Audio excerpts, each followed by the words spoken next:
大家好，大家好，我叫大老王。聊大老王。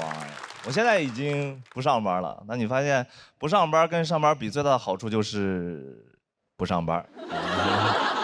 网上管我们这种行业叫自由职业了，对吧？自由职业是我认为一个很有意思，它是一个反义词，很矛盾，自由和职业。上次听到类似词是调休、小长假。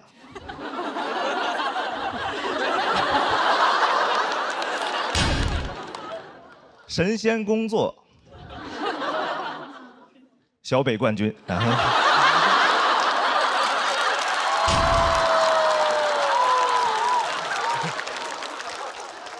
我们这个工作呢，性质属于创作性工作，其实每天就是在家里，主要是等梗出现。我很羡慕农民伯伯工作，春种秋收，一份耕耘一份收获。春天种下种子，秋天收获果实，然后就会留下一地的梗。这就是我最羡慕的生活了。但我这个状态，基本每天就是盯着屏幕，一天啥也不干，主要是改行间距，修改字号，调整文档顺序，就是我的一天。我的一天呢，就是啥也不干。啥也不干呢，就是我的一天。这就是我的一天。我的一天，这就是。这是谁的一天呀？我的一天。干嘛呀？这几句写了1个礼拜呢。写了1个礼拜呢，这几句。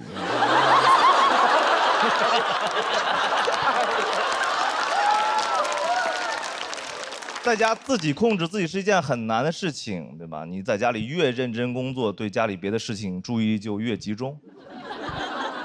一认真工作就发现这个墙纸坏了，门框翘了，踢脚线是不是要掉了？自由职业1个学会没缝了。我其实跟很多人不一样啊，因为很多人焦虑会抽烟喝酒来缓解，我不是这种人，我是那种一焦虑就早睡早起的人，非常的健康。我感觉我真的是焦虑吗？我该不会是自律吧？感觉我是那种可以健健康康的焦虑到80岁的人，就是那种每天起来都我烦死了，但我不死。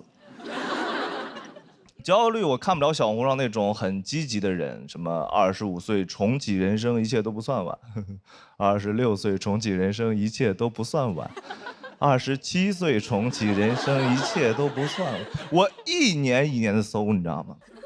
我最高搜到70岁重启人生一切不算，我真崩溃了。我说70岁还不晚吗？大爷啊，一点积累都没有吗？70岁重启那不重生了吗？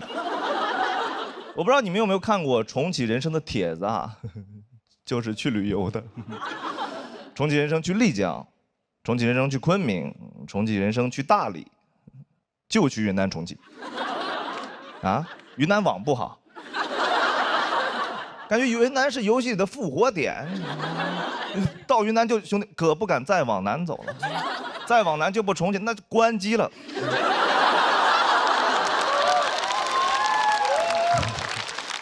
所以去云南这种事情是没有办法治愈我的，所以前段时间我去了景德镇。今天节目录制压力太大，第1期准备期间去景德镇去缓解焦虑，然后太累了，整整6天，捏了20多个盘子，真太累了。996的捏泥巴，自费干日结来了。每天起床就干，倒头就睡。我说是重启人生还是劳动改造来的呀？景德镇基本上全是来重启人生的。我们班有一位裸辞来学词的一位北京来的词，太帅了有点儿。裸辞来学词，丢了饭碗来做饭碗，每天都吃不上饭了，还在那儿忙活呢，空腹有氧。放松之余还要学个技能。This is China。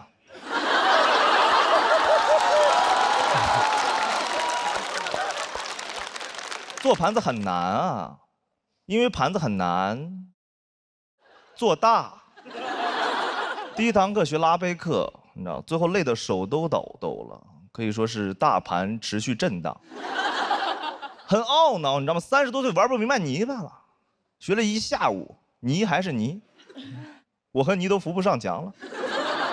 觉得自己很蠢，你知道吗？原来不会写段子，现在不会捏盘子，我该不会是个傻子吧？啊，我真蠢，你知道吗？怎么你怎么笑点太奇怪了呀？我真蠢，我是怎么想的？靠捏泥巴来缓解人生焦虑的呢？我想过历史上唯一一个靠捏泥巴来缓解人生焦虑的是女娲。女娲捏泥巴造人，女娲是按照自己样貌来做的人。一焦虑就做自己。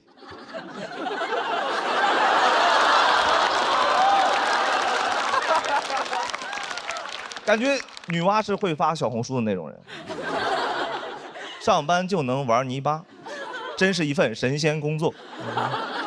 女娲这工作应该挺焦虑的，因为女娲的主业是补天，每天一起床都有一个天大的窟窿等着她。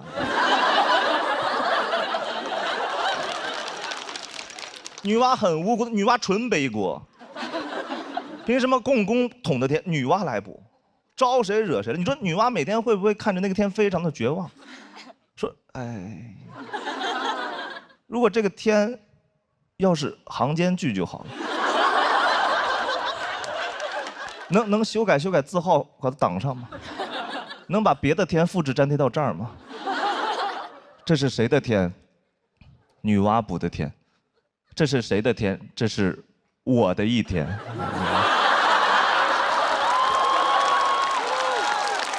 大老王写于2025年4月27日景德镇，谢谢大家，我是大老王。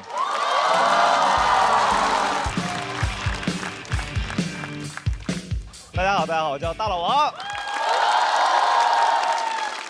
我最近忙，最近在卖一个走步机。为什么卖呢？因为是我买的，我有商品的支配权。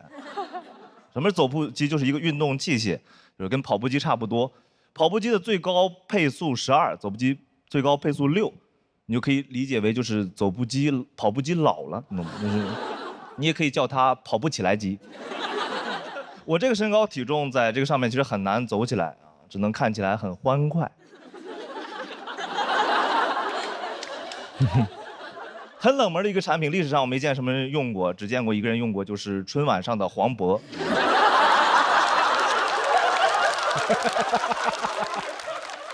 80平米的小窝，还有温柔的好老婆。这就是我现在的风格。观众说我吃了毒蘑菇。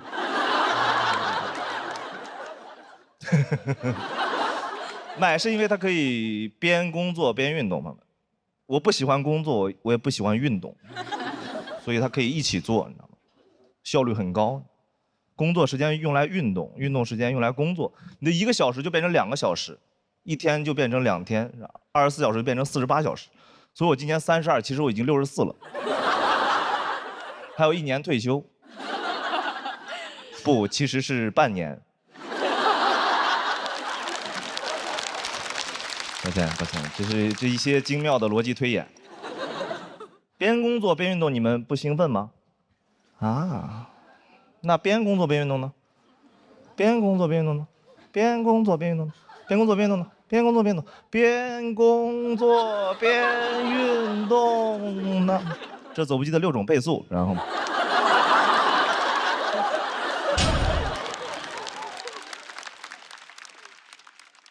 这就是在走步机上写出来的段子。我知道你们在想什么，快跑，然后。想买走步机是因为我是一个很贪心的人，我其实对自己要求很高，但我能力跟不上。因为我每天起来第一件事就是定计划，定完计划就困了，然后在计划里补上回笼觉。有时候甚至觉得我是不是写啥就完成不了了，是吧？所以这什么是to do list？这不是一个土咚的 list 吗？我其实觉得做计划就是一次理想中的自己跟现实的自己的对话了。理想中的我杀伐果断，现实中的我主要在沙发里吃饭，很怕别人问我工作进展，所以有时候楼下大爷会跟我打招呼，问我吃了吗 ，check 我进度。所以有本能反应想告诉他，这个不是我负责的。我是不太相信那些能把这些计划每一个都完美执行的人，比如自律博主那种，睡够8小时一天，工作8小时，阅读4小时，然后冥想2小时。我说啊，你阅读的时候不是冥想过了吗？我真的很爱看自律博主，我是那种会早起看自律博主的人。那种早晨起来6点就看他们忙活，瑜伽、阅读、冥想、榨蔬菜汁儿，然后上课迟到了。迟到的时候我一下子没反应过来，我说你这个是计划赶不上变化，还就是计划的赶不上？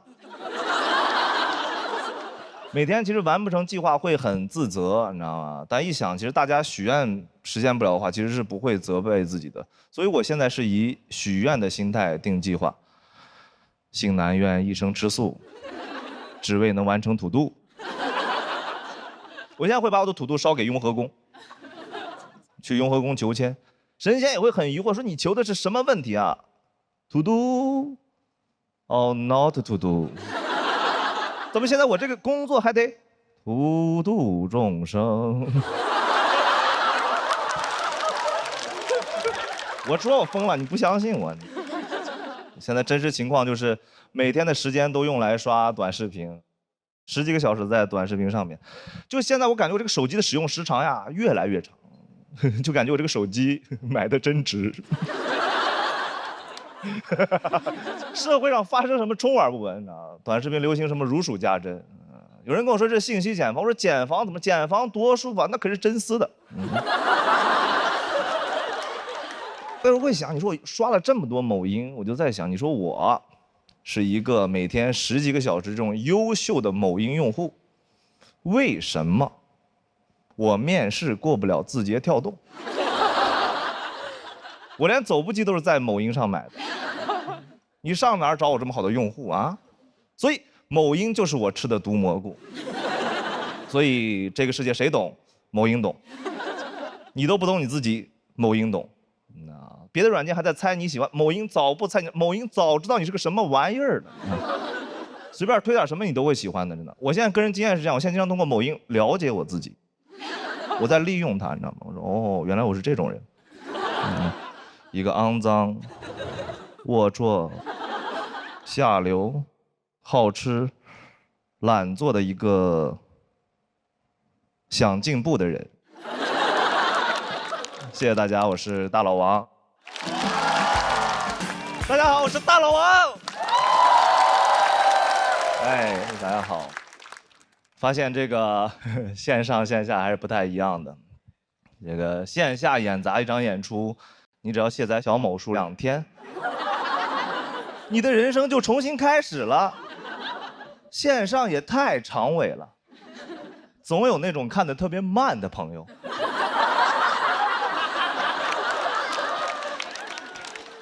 有那种最近才看到第2期的，给我发私信，说大老王，你是最棒的。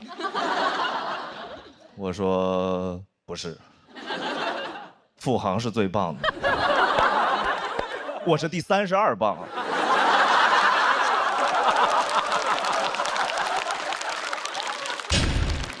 你没有朋友吗？没人给你剧透吗？小某书不猜你喜欢吗？你买咖啡送付航贴纸的时候，你不好奇吗？啊？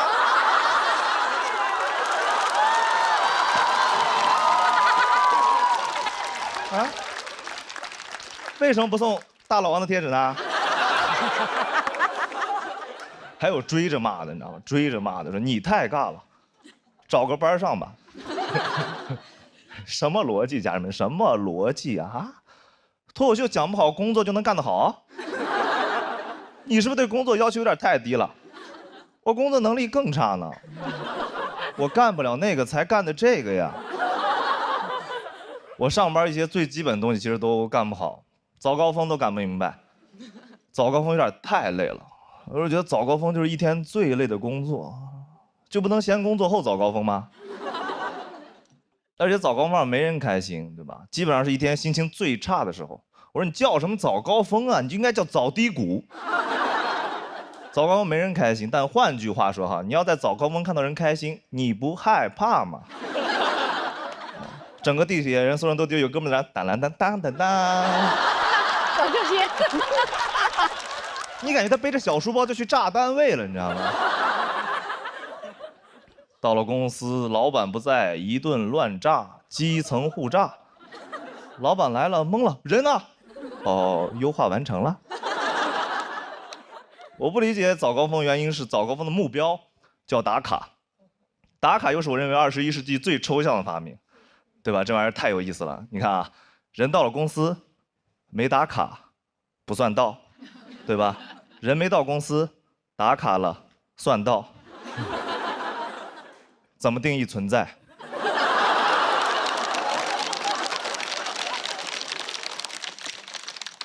证明打卡就变成了一天最重要的事情。人就是活几个瞬间。我以前老板还跟我说过那种公司福利，说公司以后不打卡了。不打卡就更神奇了，不打卡你就不知道什么时候下班，不下班就没法定义什么叫加班，太妙了，忙了一天跟没来一样。我说，哎呦，老板你可真好，为了给我们取消加班，把下班取消了。我其实最不理解的原来公司福利就是公司那种打车福利。我们原来公司7点下班，但是9点打车报销。附近所有公司都是9点打车报销，大家都卡点下班打车，然后就会出现一个盛况：如果你8点59打车的话，自己花钱，司机秒接单；如果你9点打车的话，就排队1小时，但是免费。这就是我每天忙了一天以后要遇到那种最具体的问题，到底是省25块钱还是省3个小时？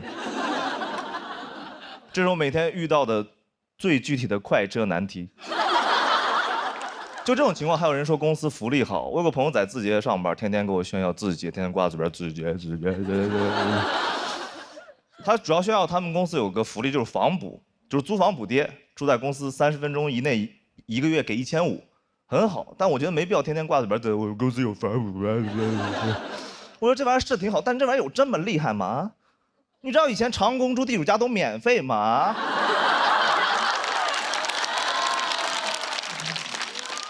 主要是你爱公司，对吧？你有没有想过公司是怎么称呼你的，对吧？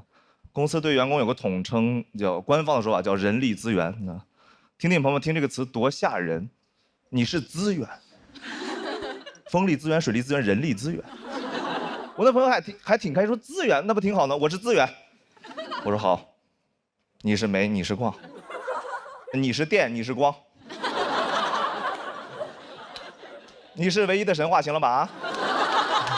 我觉得大家真的对公司的要求有点太低了。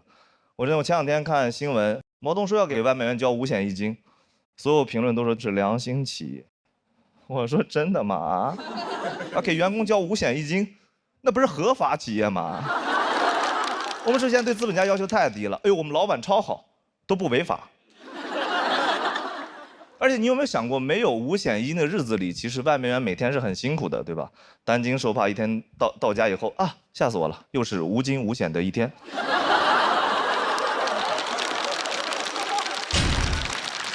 朋友们，我聊这些是因为我不上班，你能理解吧？我站着说话不腰疼，好吧？是。别听进去的，明天上班就疯了啊！当然我要上。别整好吧，不要。我能说这些是因为我从那里面出来了，我可以说这些。我在公司的话，能晚到半小时，我是一定会晚到半小时的，我是一定的。如果能有1500的房补，我是必须到手的。这就是我的英雄主义。这是我认为我的英雄主义，就是每个普通人的英雄主义，就是在你加班到每个普通人的英雄主义，就是在你加班，就是在你熬夜加班到晚上9点以后，依然选择等公司打车下班。谢谢大家。大家好，我叫大老王，然后我现在不上班了，自由职业。最后一份工作赶上了一家互联网大厂的变动期，变得太快了，2个月换了6次方向。开会得特别认真，根本不敢走神，对吧？一走神，哎，换方向了，感觉老板脑子就不清楚，水多少加活，活多少加活。我说你别光和面了，你也画点饼吧。变得太快，变化赶不上变化，受不了辞职了。但自由职业久了它也不好，它是2种工作状态。但我感觉我这个人骨子里更擅长上班，因为上班不一定需要真有产出，自由职业真得工作的。上班做不好，你可以怪全世界，领导不行，甲方不懂，同事脑子不好，行业要完了。自由职业做不好，你怪谁啊？咖啡不行，外卖不好，电脑脑子不好，行业要完了，怪不了任何人。不上班的咖啡也不好喝，咖啡就得配糟心事儿，配一场百无聊赖的会议，清爽；配一场扎扎实实的背锅，厚重。在一个没有任何意义加班的深夜，盯着公司的使命、愿景、价值观，苦。有个逻辑叫咖啡不耐受，我不太相信。咖啡不耐受，我认为就是老板给你上的强度不够。咖啡不耐受逻辑是喝完咖啡肠道蠕动会加速，会上厕所，所以喝5分钟咖啡，半小时厕所。这不是咖啡给你的福报吗？5分钟咖啡，半小时带薪年假，眼睛一闭倒3亚。自由职业的工作不是很多，但是反而会很空虚，很没安全感，所以我在我家里面专门弄了一个工位。每天早晨穿戴整齐坐在工位面前，打开电脑准备开始一天工作，发现没工作。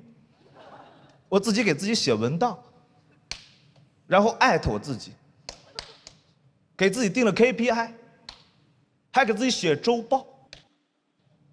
我专门下载了个钉钉，一个好友都没有，就那么挂着，挂1天。上个月记了3次忘打卡。我跟我怪自己，我说大王下个月可不能这样了，差点把自己优化了。我很感谢刚才这一位朋友鼓掌，这就是喜剧的意义。好难啊！现在我这不上班我才发现的，我其实挺喜欢被 PUA 的，很充实。这生活中很少的机会能遇到那种一个貌似身价1000万的人，愿意想尽办法骗一个住在隔断人的机会。以前总觉得老板控制我，现在发现这才是我想要的。他怎么不跟别人说这些呢？他肯定是为我好啊。穷，我还年轻，累，应该的，痛是因为我在成长。自由职业完全不行，你只能自己 PUA 自己，你不能又当驴又当胡萝卜。某种意义上，现在也算创业是吧？又当老板又当员工。老板每天给员工安排工作，说大老王今天写的段子要求不高，大概达到乔布斯做手机的影响力就够了。员工起床，我吗？最近3个月在准备节目好了很多，没有那么焦虑了，因为每天你会跟导演组对接，感觉真上班了。然后，但是最触动的还是3个月前导演组给我打电话说，大老王，我们想做一档喜剧节目，想做一个中国最好的喜剧综艺，就差你了。我说就到这吧，谢谢大家。大家好，我叫大老王，然后我是个北漂，然后今年还在找房，但我今年对租房的要求非常高，因为我已经31岁了，我不是个吃苦的年纪了。我今年想租一个好主卧，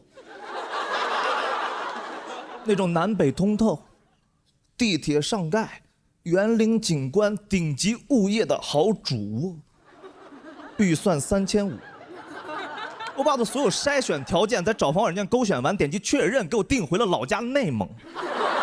真真的很难找，而且那些中介说话真的很离奇，跟我说是个套房，进去一层套一层，一层套一层，越来越小，越来越……我说你这是个俄罗斯套房，20平的房子，跟我说能住3个人，每个人还有自己独立的房间。我说你怎么住下的啊？你是先放了床后垒的墙吗？理解不了，真的，这2个月基本每天都在看房，从早看到晚。我这2个月基本上算是全职看房。人是不可以全职看房的，精神会不太正常。我那段时间我就开始乱看，北京东南2环，广渠门，看了个280平的别墅。乱看你还不让我看吗？东西朝向的别墅，卖6000多万，我觉得这个房子有问题，房东的钱来路不正，哪有正常人花6000多万买个东西朝向的房子的？我租房3500，看的全是南北通透的。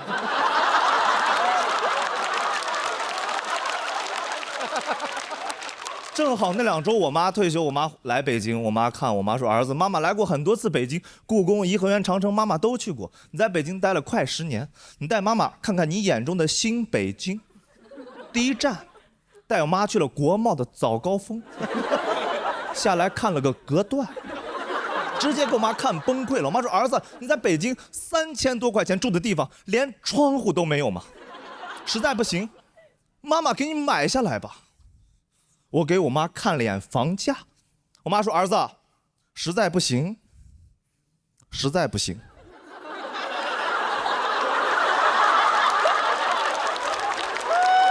你总不能天天带着妈妈看房子，真的很辛苦。所以我妈待的那周，基本上我妈就每天在家躺着，我去看房，白天看房，晚上告诉我妈找不到房子消息，白天晚上。第6天的时候，我妈崩溃了。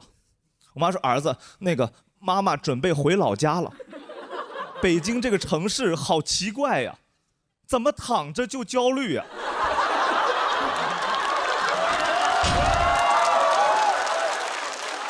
你也早点回来，这儿老家更适合咱们。你想，你回老家是可以得到大房，你表弟去年买的房子多好。我想到去年我回老家，我表弟在我老家内蒙古乌海市自己全款买了个180平的房子。180平房子太大了，我没去广渠门之前是不知道世界上有这么大的房子的。180平房子太大了，你们知道180平房子有多大吗？太大了。他家有个房间居然叫衣帽间，衣帽间，衣服有属于自己的房间，衣柜不够你睡吗？我真正崩溃的瞬间是上厕所，他有个智能马桶、感应马桶，去了不会上，我去了就不冲水，急得我对着马桶开始打太极，边打边懊恼。我说从北京到内蒙不会冲水了，内蒙以前都不用冲水的呀。我说我在北京做互联网的，不会冲水，我天天跟人赋能抓手打通上下游，这上下水怎么打不通了？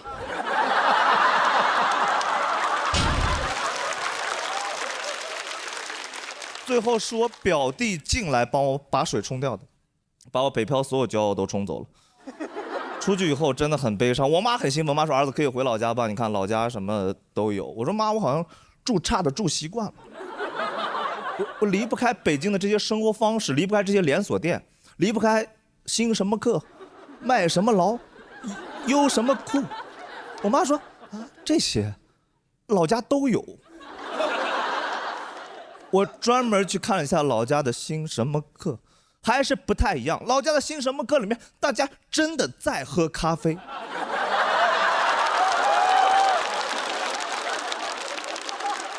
没有人掏出来苹果电脑装的，大家真的在聊，说这个兴什么课的奶呀，用的肯定不是呼伦贝尔的。我妈说你回来可以找个稳定点的工作，比如像妈妈一样当个中学教师。我说妈，你不知道吗？你所在的内蒙古乌海市第4中学的中学教师，要研究生学历的。你儿子今年31岁了，英语4级还没过呢。而且你想想，你儿子重复过2份工作，第一份工作在互联网公司当产品经理，产品经理最出名的一本书叫《人人都是产品经理》。第2份工作，脱口秀演员，脱口演员最出名一句话叫“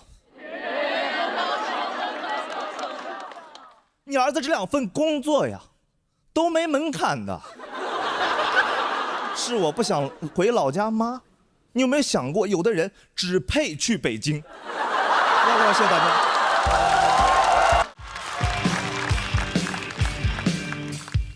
嗨，大家好，我是大爷。哇，又录到深夜了啊！你们困吗？一看就经常熬夜。这个世界很多人熬夜，我懂你们。嘉宾熬夜有通告费，选手熬夜为了比赛，那只有你们熬夜，那是真热爱啊！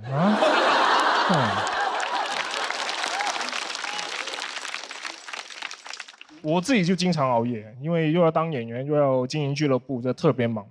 有时候凌晨2点还在回消息。每到这种时候，我就会想起《灰姑娘》里面那个一到12点就会变回南瓜的南瓜车。嘿，他居然赶在客户还没完事的时候准时下班。你这放到现实，这个南瓜只会丢掉他网约车司机的工作，然后改行送外卖。没有南瓜车那么硬气，所以我只能等到所有烦我的人都睡了以后，才有那么一点属于自己的时间，可以稍微放松一下，就会玩到3、4点。我当然知道早睡很健康，但是不开心；熬夜很开心，但是不健康，很矛盾。我到底是应该身强力壮的抑郁，还是活泼开朗的猝死？我感觉身体跟灵魂总有一个快要上路了。每天熬到3、4点，现在作息非常的规律。有时候2点困了，我都劝自己，怎么这个点就不行了？再坚持一下，床头柜刻一个碗字。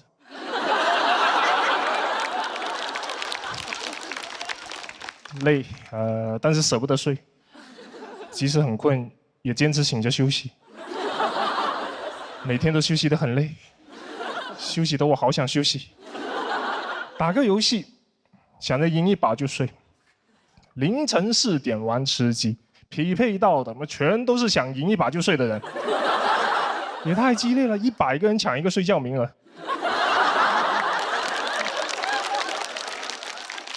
还没吃上鸡，鸡都开始打鸣了。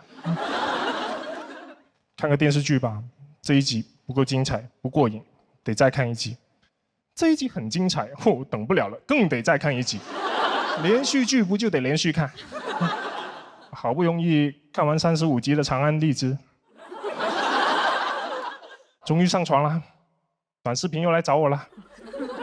我现在不是刷完一个视频然后去睡。我是在刷一个视频过程当中睡着了2、3次，我才会睡。我都不是睡过去的，我是晕过去的。刷到美伊谈判，特朗普不同意，但是我点头了。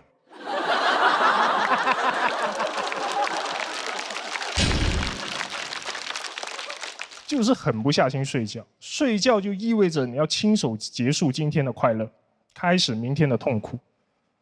我很清楚，只要我一闭眼再睁眼，手机上又多出来一堆新的工作消息，想想都焦虑，很影响熬夜的体验。后来想通了，不焦虑了。我现在把今天和明天分开来看，明天还有好多活，那是明天的我要担心的问题，跟今天的我有什么关系？明天早上8点飞机，管他呢，又不是我赶。明天的我少睡一点没关系的，他比今天的我又更老了一点。老人嘛，就是觉少。这个就是我现在的人生哲学。今天的我享今天的福，明天的我吃明天的苦。我小时候不是这样的，小时候我会提前把作业做完，就可以玩一整个暑假。但是现在我提前把工作做完，我就可以做更多的工作，它没有尽头。还买什么走步机？人生就是一台走步机。成年人是没有暑假的，我的暑假就1点到3点，没有 gap year， 只能 gap 1夜。你知道弗洛伊德把人分成本我、自我和超我。我现在把我分成昨我、今我和明我。昨天的我没有完成任务，今天的我指望明天的我，明天的我说人呐、还是要靠后天努力。谢谢大家，谢谢大家。Hello， 大家好，我是刘仁成。确实压力有点太大了。我最近唯一坚持的事，就在朋友圈每天抱怨为什么要比赛，为什么会这么痛苦。前两天我又发了一条，说为什么比赛就只让我这么痛苦呢？佳佳您回复，可能是因为你没参加过高考吧。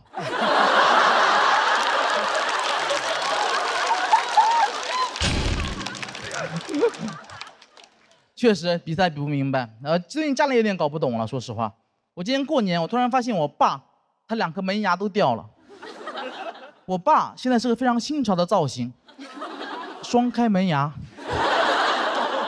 我就发现，当一个中年男人失去了自己的门牙之后，他就失去所有做男人的威严和男子气概，增加了很多幽默感，变得十分滑稽。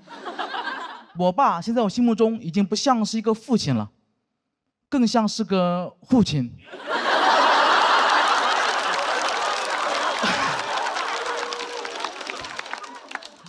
我爸干了一辈子门窗，到老嘴巴漏风了，漏的都是当爸爸的威风。我爸现在可以同时抽4根烟。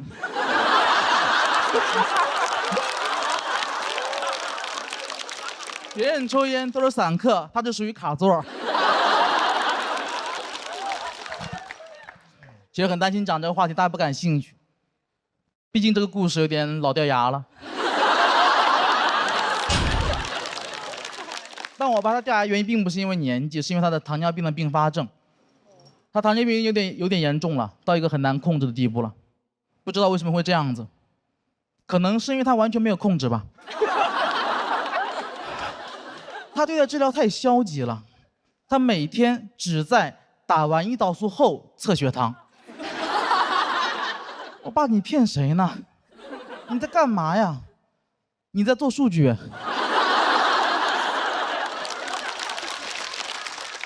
你这哪是测血糖啊？你纯测胰岛素呢。而且你说我爸他不控制饮食吧，他也没吃啥好东西，每天早上起来先吃一盆挂面，用最小的成本给身体最大的伤害。每天早上起来往那一坐，跟县太爷似的，升堂。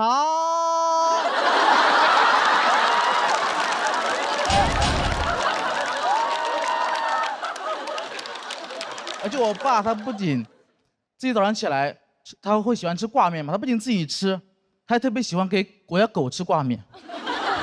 我特别生气，我觉得你已经因为自己乱吃东西，对吧？已经把自己搞出了一身病了，别给狗也整出病来。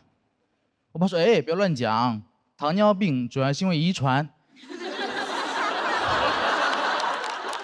不是吃出来的。而且人的病，狗怎么会得呢？”今年2月，我家小狗小黑确诊了糖尿病，给我气坏了。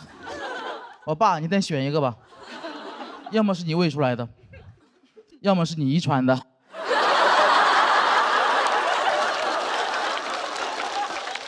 哎，你考虑到遗传，很绝望，我以后肯定也会得。过几年别人问我爸，你们家谁有糖尿病啊？我爸说，我和犬子。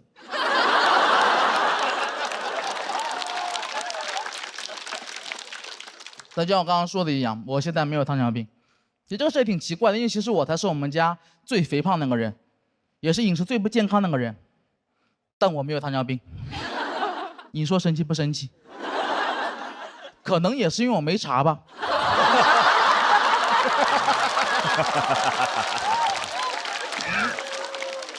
这玩意儿你别说，真神奇，只要不查就没有糖尿病。我有点害怕体检，我很久没去体检了。我上次去体检，医生嘱咐我写作业的时候离本子远一点。但就导致这个问题在于，我现在很难劝我爸妈去体检。就每当我劝我爸妈去体检，他们就劝我去体检。你们去，你去，你们去，你去，你们去，你去。这么大年纪了，跟我玩反弹。但我真的又不敢带我爸妈我们3个一块去体检，因为感觉我们这个家庭啊，不能同时承受这么多的打击。你不能把胖子放在一个篮子里面。要是我们家全部被查出糖尿病了，怎么办？家里挂面谁吃啊？狗都不能吃啊。